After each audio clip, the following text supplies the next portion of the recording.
And we're really excited now to have, we've heard from lots of different operators.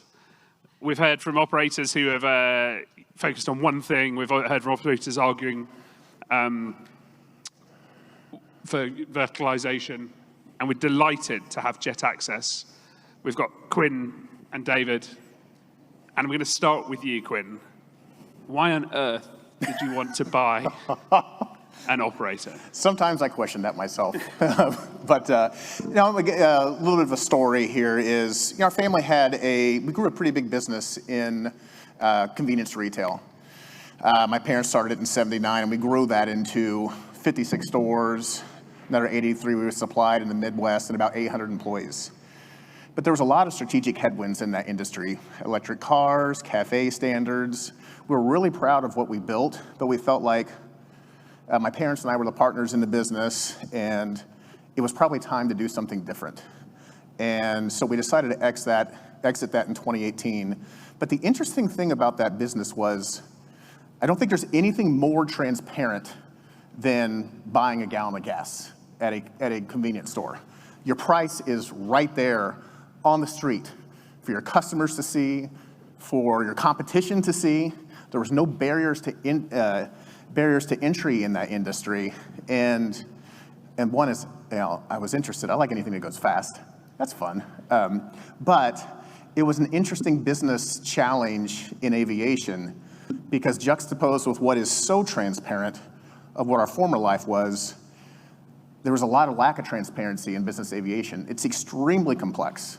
A price you get for a maintenance event or an aircraft, or all the different, or the structure of an aircraft management aircraft deal.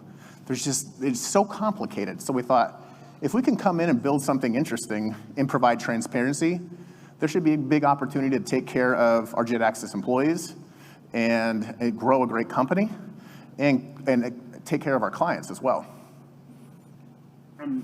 David, you've been at. I haven't got a mic. David, you've been at EGM, you're at Wheels Up. What attracted you to joining Jet Access? So, I've been in the business for about 20 years, and the last 10 in management. And after Wheels Up divested the aircraft management division, I was trying to figure out what's next.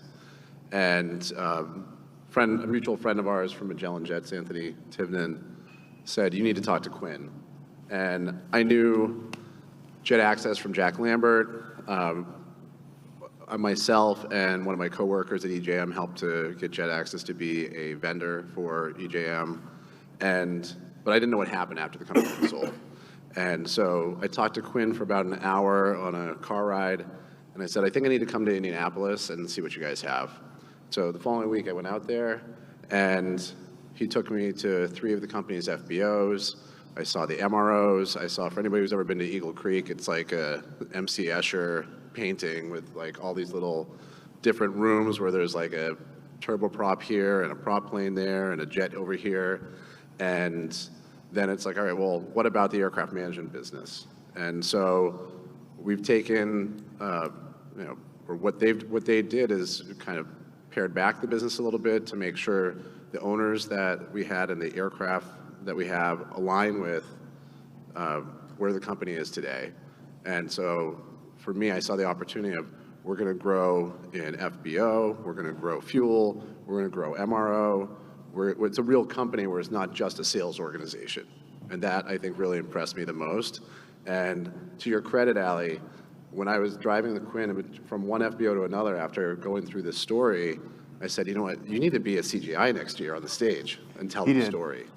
And so here we are, but more importantly, there's all these different divisions that are able to work together, and we did some of this at Wheels Up with the cross-sell, and we did some of it at NetJets and EJM with the cross-sell, but having a customer who can have their maintenance work done in-house, have their aircraft hangared with us, all of that's super important. We have an Embraer authorized service center, Cirrus authorized service center, so we're out there growing and delivering for the customers and doing everything in their best interests. And you bought the company 4 years ago. Yeah, it was quite a journey. It's probably an appropriate time to go into it. I was able to get involved in an organization that had 7 FBOs. I had a small flight training business and had a brokerage business, and I had about 37 employees. We got the opportunity to buy half of Jet Access in 2019. And it became clear, although there was quite a bit of, had a little sideline with something called COVID-19,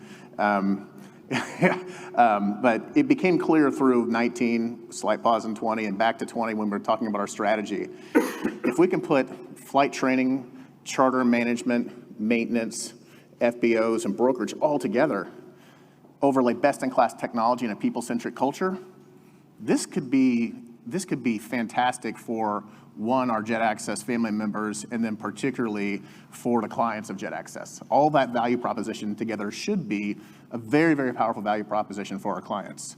So that's kind of how it all began, and we got really up until, call it 2021, we were missing one major piece, and it was the maintenance side of it. And really the first day of Jet Access Group of what it is today was December 26, 2021. That's when we bought Eagle Creek and First Wing. And that, now we had a large charter management business, had a nice FBO network, very fast-growing flight training business, but now we had a large maintenance business. And we went from 37 employees to now 365 just in the last 4 years. So it's been a wild ride. And mergers are difficult. Mergers are difficult, but actually the interesting thing was, buying the companies was not. I mean, there's partners, and we ended up, really, there was a number of different partners involved in the previous businesses that we had, particularly in the old FBO business. I ended up buying all of them pretty much out because we needed a decision maker and somebody focused. But the hard part then became, you're trying to put 4 different cultures, 3-4 different cultures, systems. We ended up gutting every bit of technology inside the entire company except for Microsoft Office, Microsoft Windows, and a flight training software, and went all new cloud-based systems in every vertical, Oracle, NetSuite, Salesforce, because we knew that we needed to deliver easy systems for our people and our clients. So the hard part was really after the sale, was integrating all this culturally and process and people. But really, by the end of last year, that's where we got it. Okay, this engine is built. And that's when I really started searching out and called Anthony at Magellan and said, we need to beef up our managed aircraft sales. We have a big opportunity to grow with our current team and adding to that team. And we got with Dave, and here we are. I mean, I just look at like the foundation's been built and the lobby's been built, and we can go up from here. And it's not one of these things where we need to bring in 50 planes a year and grow like crazy. We don't have private equity to answer to. This is a family-run business, and it's really about doing it the right way from the beginning and building something really awesome over the next 20, 25 years. Yeah. It's even to this point, for me, only being 6 months in, has been very exciting. And how many aircraft do you have under management now? So we're at 31 today, with a goal of, for 2025, to take it to about 50, and let's say over the next 5 years, up to about 100 and change. And I don't think we ever really want to be the biggest in the industry. We just want to have the best owners with the best aircraft. And Quinn, you want to be in every vertical. Yes. You want the flight training. How does the flight training fit in? That's interesting, and that's the one that the people typically ask, flight training as well. So we got into the business, and I wasn't that interested in the flight training. I'm like, oh man, we're just pay-as-you-go students, and then I realized, I actually talked to a really good friend, Ben Walton, and he was really the only other charter management company out there that had partnered with a flight training business. And he inspired me by what he had done, and we were beginning this process, but he really inspired me on, if we can in-house build our next generation of pilots, take our best of our best, and from student to CFI, we now have a mentoring program where they mentor with one of our senior pilots, take them all the way up to 1,500. They're bought in, they're excited. We know how good of a pilot they are. We know their strengths, we know their weaknesses. That just made so much sense. I'm really thankful for Ben for opening my eyes to that, and it was an absolute godsend for particularly last year. we took quite a few of our top guns in our flight training business and moved them into the right seat. And I don't think the pilot shortage is over. It seems like there's a little reprieve right now, especially on the SIC side. But when Boeing and Airbus fix their issues, I think we're going to be, hopefully it's not as bad as last summer, but I think there's going to be a consistent pilot shortage, and we've got a built-in mechanism that provides opportunities for our people and also provides solutions for our clients.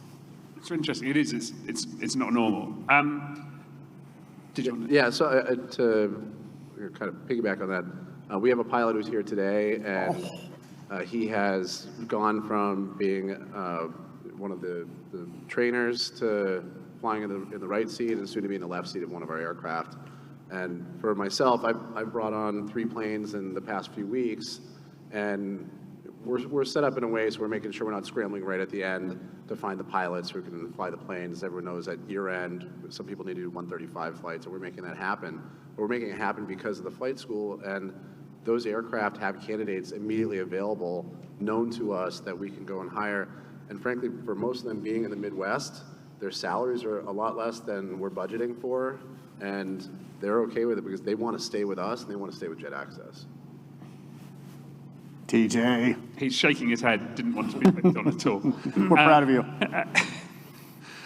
What's different about your aircraft management program? There's so many, there's no shortage of options, are there? So I've been with places where you're either inside the box or outside the box, and I think it's creating 4 programs. One is charter managed, which will brand these with some kind of word access in there in 2025. But charter managed, where we're able to do the charter on the plane, the aircraft owner handles all their 91 ops, straight 91 operations, which is about 30% of our fleet right now. And then standard 191, 135 management, and then also what we call a high utility program for an owner that is trying to maximize revenue. They fly really no less than 50 hours a year. We'll cut them a special deal on a flight program for them, and then we're chartering that plane 600 to 800 hours a year, depending what we can do for demand. And on the demand side of that, because of what the previous ownership had helped to set up, we're a vendor of basically every major operator out there, from NetJets and FlexJet and EJM. And so we have very good demand. We're getting the calls from them as they need lift, and that helps to keep our charter demand strong. Mm-hmm. I do think also what makes us different, I'm a little biased on this one, but I do believe private ownership in this, a really long-term mindset. Our values are safety first. We have lives in our hands. Relationships matter, take care of each other, do the right thing for the long term, and positivity. And that do the right thing for the long term, I believe we can really stand behind that, because I'm not looking to bring private equity, no offense to anybody, private equity out there, or publicly traded companies. I think we started off the conference calling them assassins, or I didn't. But. Oh, so what I did was much nicer. So yours, Ken called them the assassins of the private industry, aviation industry. So. I do think we have a strategic differentiator with that, because I want to do this with our awesome team and my wife, Julie, for the rest of our lives. I love this industry. I love the people that are part of our Jet Access family. I love the people in the industry. This is a lot of fun, and I think because we have private patient capital, we can make decisions that somebody who needs to exit in 3 or 5 years, or needs to report quarterly earnings, sometimes the long-term decisions that you make may affect those types of goals, and we're engineered differently. We have all these 5 verticals, and I get why it's challenging to put these together, and why it's rare in the industry, because putting them together is hard. Actually, buying them is not that hard, it's just expensive, but synergizing them, that is what is really challenging, is making sure that the MROs aren't operating differently, or as a third party, that they are helping the charter management business, that the flight training is helping, that the FBOs are providing value. So all of that put together is very challenging, but we've built this whole platform so that we can deliver a great value, a great experience to our aircraft owners. Are there any other areas you'd like to acquire? Are there any other, do you want to have a catering business or? I think I'm pretty good on acquisitions right now. I say we have so much opportunity inside the company that we have right now. There will be, we have 4 hubs: Indianapolis, Nashville, Dallas, and West Palm. There will be other hubs, but from a service lines, I feel really good about, where we are. So not at the moment. And you're not tempted to buy a management company?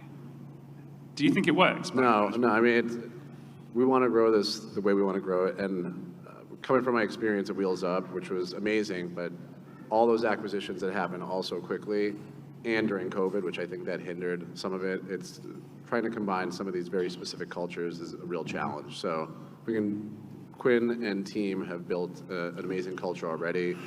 For my first day of work, I get the core values sheet, in a nice piece of plexiglass that I can put on my desk, and which was impressive because I knew the company for about 10 days before I started, and seeing the professionalism and knowing that those core values really mean a lot to the company.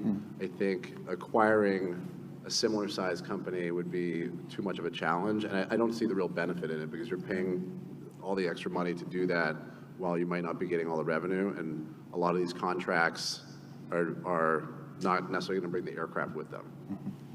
So you've got a wing share product. How does that work?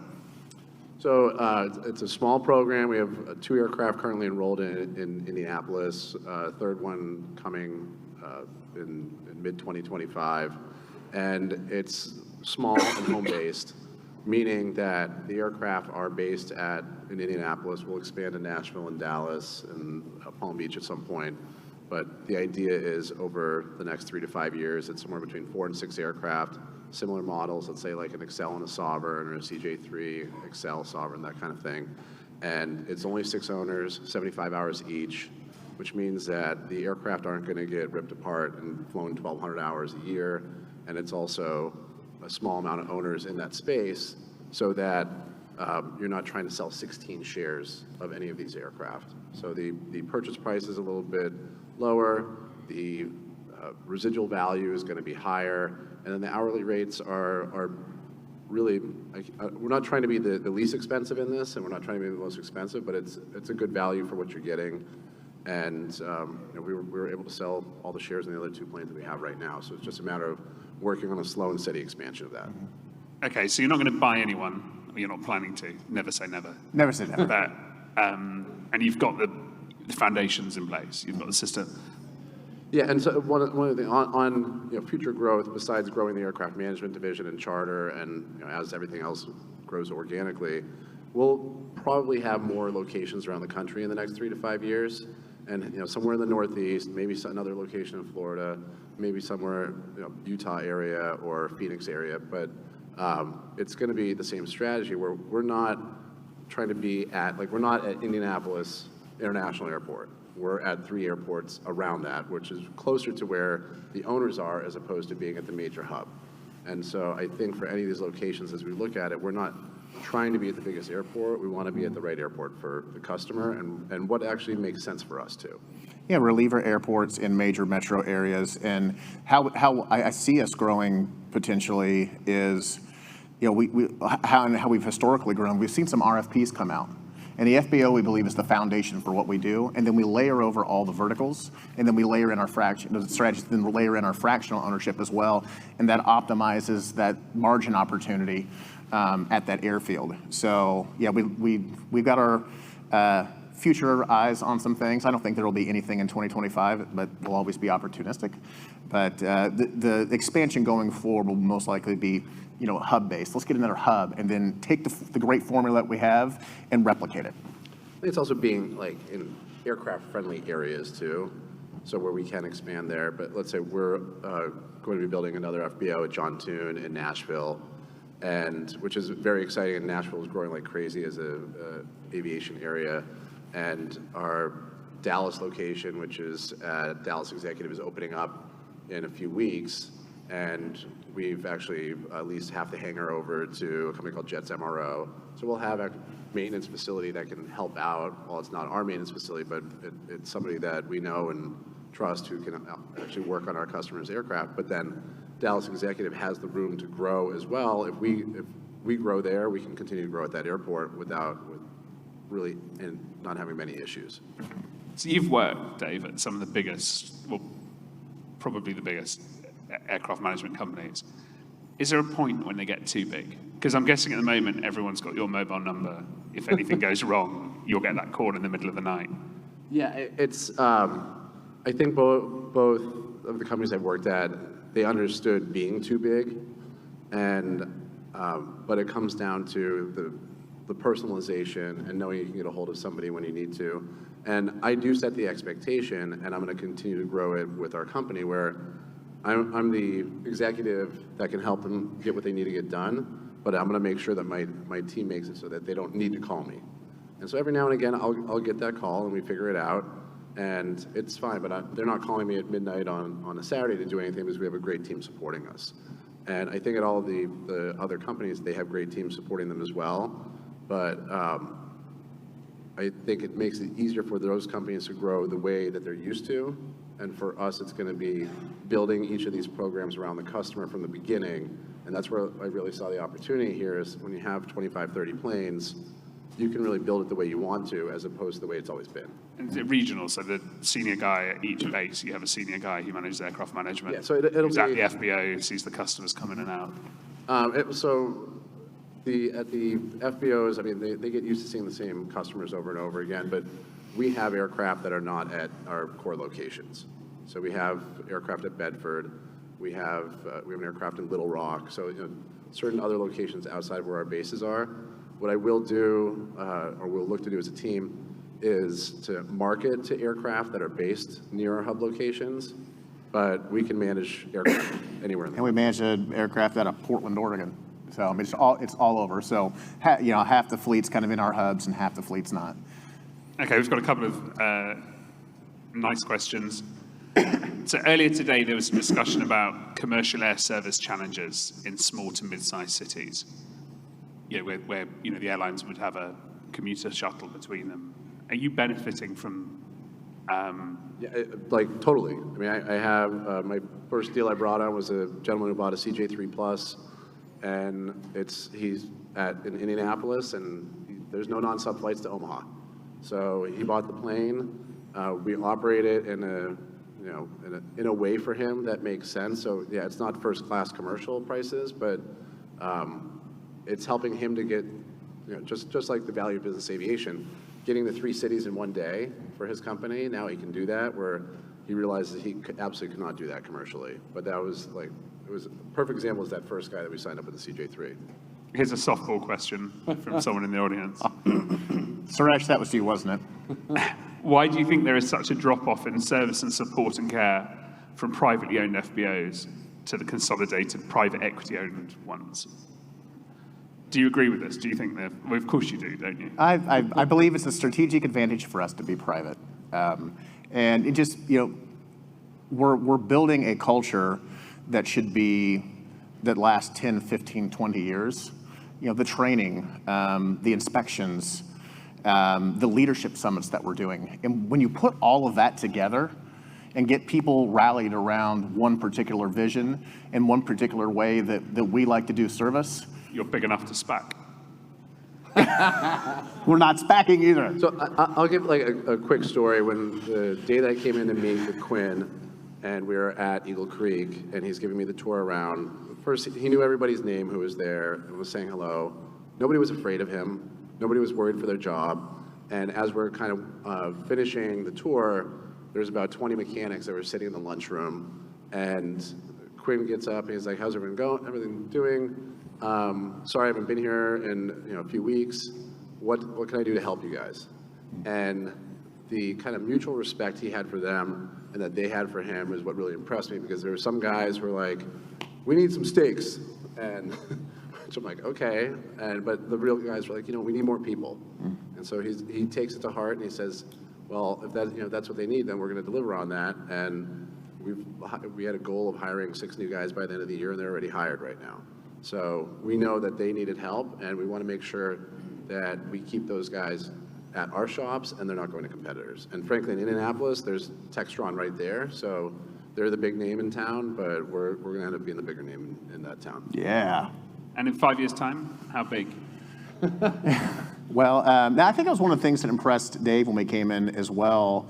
You know, I had a CEO mentor who was a huge impact on my life, and he gave us the skills to run this like a publicly traded company from a financial discipline guardrails, but have the culture and warmth of a privately held organization.